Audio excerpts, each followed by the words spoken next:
Canadian athletes have also been making history lately and putting Canada on the map in sports this country hasn't always been known for. CTV's Karamali with what's being hailed as the reason behind our growth in sports superstars. It was a Canadian Cinderella story on home soil.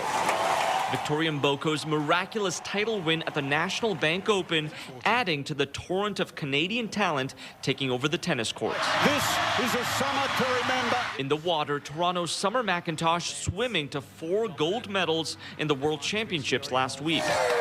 And on Thursday, a warm homecoming for Hamilton's Shea Gilgeous-Alexander after winning an NBA championship. All of it showcasing the rise of Canadian superstars in sports our country isn't traditionally known for. The secret that they need for success is actually not that much of a secret. It's resourcing, it's support. Well over $100 million in government funding was allocated to national sports organizations last year, including over $7 million to Swimming Canada, nearly $6 million to Canada Basketball, the Canadian Soccer Association receiving over $4 million, with tennis listed at just over $1.5 million in funding. Sports scientists say it all began when Canada started its Own the Podium program to rack up more medals for the 2010 Vancouver Olympics. We're seeing the fruits of the efforts and finances and resources that were put into the system maybe a decade or even 2 decades ago.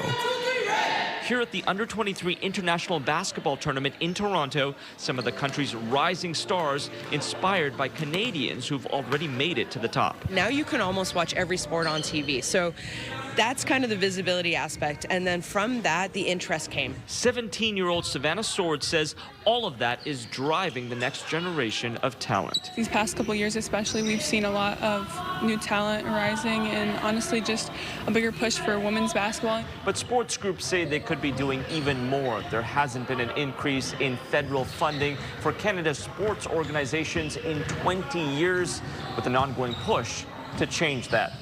Kamil, Karamali, CTV News, Toronto.